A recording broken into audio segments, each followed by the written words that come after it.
The Georgia Bulldogs are in an interesting spot going into 2025. They had a semi-disappointing season back in 2024, and Carson Beck didn't exactly do his job as a quarterback. He was definitely up and down throughout the whole season, and had a couple of games where he really cost them. Now that Beck is off to Miami having a good time, Georgia has to pick up the pieces and is trying to figure out what they're going to do about the quarterback spot this upcoming fall. Currently, the Bulldogs have 4 different scholarship options to take over as the next signal caller, but there seems to be a lot of doubt. I don't really know what Georgia has in this quarterback room, and for the first time in a long time, I actually kind of feel like Georgia is not in a great spot when it comes to the quarterback position. In today's video, we're going to preview this year's quarterback room for them. We're to go through each and every one of their 4 options, talk about who they are, how they got to this point, and what they bring to the table, and I'm going to give my prediction for who will be the starter, how things will play out, and what also could have gone differently for them. But before we get started, if you're a big fan of college football, be sure to subscribe to the channel, leave a like if you want to support today's video, and let me know what player, team, topic, or situation I can cover next. Now let's get started and talk about Georgia's quarterback room. Okay, so let's first talk about what Georgia ended up losing. They obviously lost Carson Beck, who was a 2-year starter, and put up a lot of yards and a lot of touchdowns. He's now over at Miami, and then they also lost Jaden Rashada. He came into Georgia after a 1-year stop at Arizona State, and I guess he was never really supposed to see the field. Kirby likes to have 4 quarterbacks in the rotation, so that seemed to be what Rashada was, as he never got on the field at all this past season, and he kind of knew he wasn't going to play this year either. He's now transferred and has still not found a school. So yeah, they ended up losing those 2 guys, and let's first talk about our next 2 options, which are both freshmen, which to me is a little bit concerning. Okay, so the first guy is Hezekiah Millender. I keep seeing conflicting reports, as some say he's a preferred walk-on and others say he actually is a scholarship quarterback. Either way, he was brought in with the purpose of competing, as he was ranked as the number 48 overall quarterback in the 2025 class, and at one point was committed to Boise State. His family gave up a lot for him to become a football star, as they moved across the country from Arizona to Athens, Georgia. In 26 games during his freshman through junior season, Millender ended up throwing for 5,500 yards with 61 touchdowns, and also ran for nearly 1,000 yards while he was there. He ended up deciding to leave Goodyear High School in Arizona and transferred to Clark Central High School in Georgia. As I said, they packed up their life in the desert, and he'd end up blowing up this past season. He would throw for 1,800 yards with 25 touchdowns, and also had only 1 interception. He also ran for 600 yards and 12 more scores on the ground, and this guy was one of the best players in the state. He decided to commit to Boise State in August of this past season, and was going to follow in the line of Malachi Nelson probably. Boise State ended up having a big year, but Georgia made a late surge to land his commitment. As I said, he was a quarterback for Clark Central High School, which was right down the road from Sanford Stadium, and decided to flip from Boise State to Georgia after receiving a late offer from them in November. His explanation was due to the coaching staff and the opportunity to play at a high level. He became their second quarterback in the class of 2025 alongside Ryan Montgomery, and he said the biggest reason for him deciding to change was because he was a big family man, and because his family gave up so much, he wanted them to stay close to home and be able to see him play. One rival head coach said, quote, "This kid might be the best in the state. He's definitely one of them because we played against a couple, and I thought he was better than those guys." I think Georgia realized the same thing, and it worked out perfectly. So it seems like Hezekiah is a good leader, has good measurables, is athletic, and obviously put up good stats in 4 years and has plenty of experience, but it also seems his mechanics are a little off. Some are saying he could be a 3-star gem, just like someone like Stetson Bennett, but he could also just be a guy who plays for a year or 2 and then transfers. Right now, he's likely 3rd on the depth chart though, because the next guy we're to talk about, Ryan Montgomery, will be nursing an injury. Just because Ryan Montgomery is a little bit batted up, doesn't mean he could not be a future star. Growing up in the state of Ohio, Ryan was seen as one of the next big things pretty early on, and sort of was a child prodigy-like quarterback. I mean, the guy was offered scholarships by Michigan, Penn State, Tennessee, Georgia Tech, and Toledo as just an 8th grader. He actually first visited Athens, Georgia when he was an 8th grader as well, tagging along with his older brother Luke, who at the time was a 4-star offensive lineman, who is now at Ohio State. He remembers going back in time and thinking that this was the place for him. Eventually, he would end up choosing the Bulldogs over both South Carolina and Florida, and he did acknowledge that he wasn't Georgia's #1 target at times. The Dogs really wanted both Matt Zollers and Juju Lewis, but Juju ended up going to Colorado and Zollers ended up going to Mizzou. Montgomery, though, was really solid while he was in high school, as while he was a sophomore, he threw for 1,800 yards and 22 touchdowns, and would bump that up to 3,300 yards and 38 touchdowns as a junior.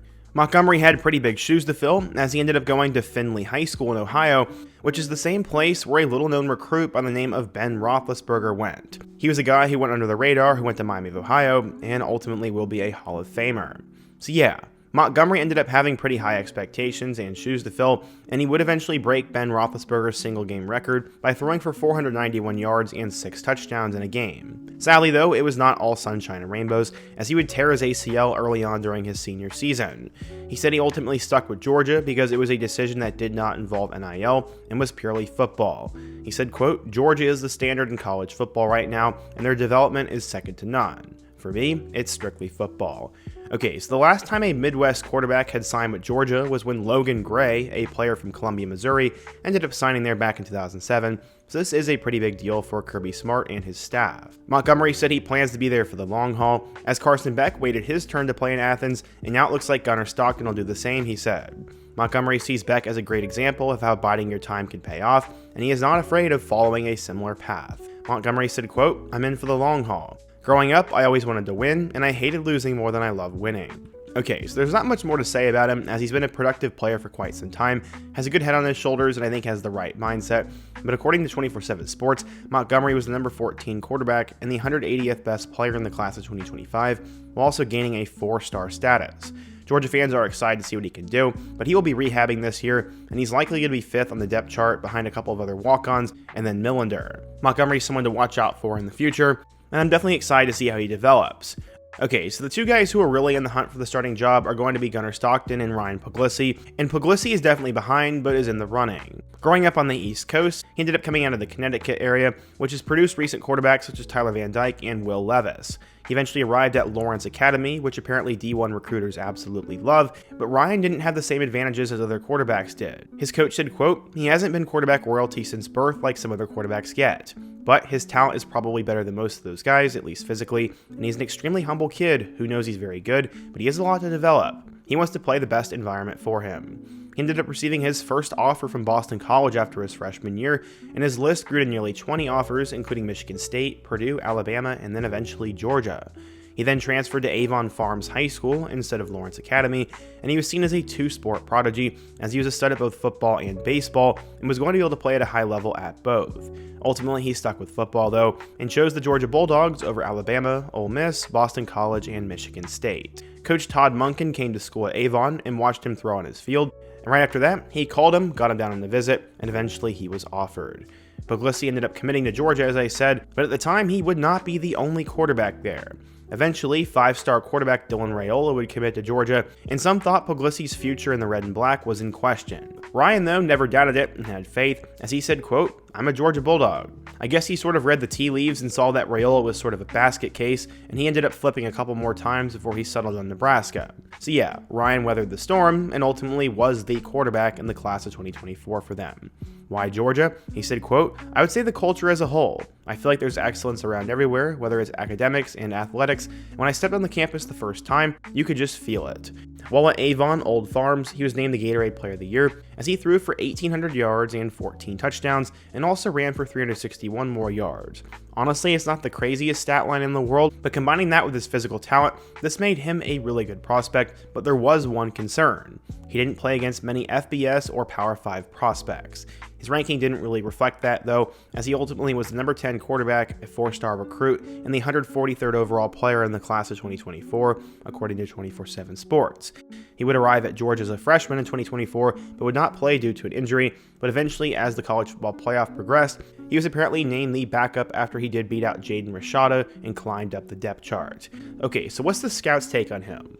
Well, a Georgia insider said, quote, "At 6'3" and 210 pounds, he's extremely athletic and has a powerful frame. He's arguably the most talented of all the quarterbacks in the room. He has an extremely talented arm that can make all the throws. However, there's going to need to be continued growth within the system and maturation in the decision-making department as a quarterback. Sources inside the Georgia program have indicated the future is bright for Puglisi once experience is added to the plethora of talented traits that he possesses." Okay, so yeah, he's probably not going to start this year, as Stockton's going to get that opportunity, and it's going to be an uphill battle for Ryan to get the job, but if Gunnar struggles, Ryan's going to be the next man up, and I can definitely see him being the front runner for the job in 2026, especially if Stockton has a good season or is not very good. He'll have a chance to prove it this fall, but I would safely say he's probably going to be the backup, and instead we will see Gunnar Stockton. Okay, so the frontrunner for the job is Gunnar Stockton. Going back in time, he comes from a family of athletes and achievers. As his brother played at Georgia Southern, his mom played college basketball, and his sister also played college basketball. He eventually arrived at Rabun County High School in Georgia and became a legend very quickly, and a top quarterback prospect early on in his class. There were some insane connections to South Carolina, which many thought was the school he was going to end up at. South Carolina's offensive coordinator at the time, Mike Bobo's father, actually taught Stockton how to throw a football when he was a kid.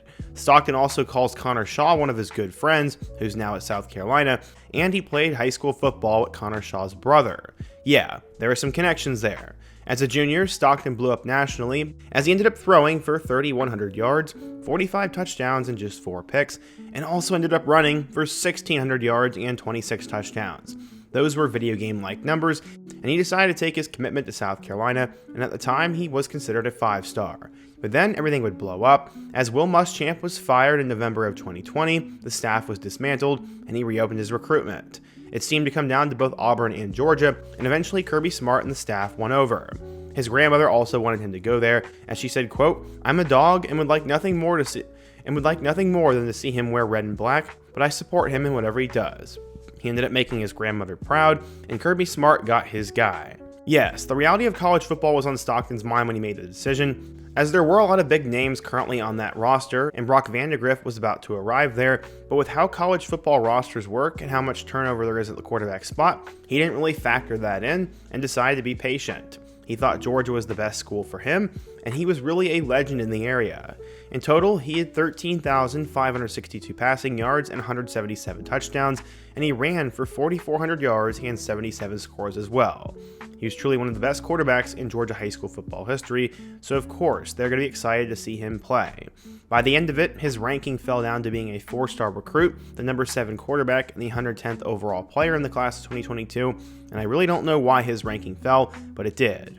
He ended up spending his first 2 years at Georgia as a backup, and many were wondering when he would ever get on the field.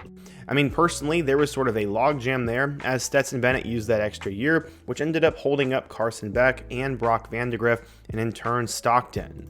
Stockton ended up doing very little his first 2 seasons, as in 2023, he threw for 148 yards with 2 touchdowns and a pick, and also ended up running for 63 yards on the ground, all in garbage time. In 2024, with Beck once again back, Stockton was the immediate backup and was not supposed to see the field. But in literally the 2 biggest games of the season, Stockton would be thrown into the wolves. Carson Beck would attempt a Hail Mary before halftime, and he'd end up hurting his UCL, which is in his elbow, and Stockton was then thrusted in. How did he end up doing? Well, in the second half, he went 12 of 16 for 71 yards without a touchdown and an interception. He guided them to the win, which was the most important part, but obviously the lights were a little bit bright for him. His interception was also a little bit costly. He'd have to make his first career start in the college football playoff, as number 7 Notre Dame would face off with them. In that game, Stockton definitely looked a little bit unprepared, as he went 20 of 32 for 234 yards, with 1 touchdown and an interception.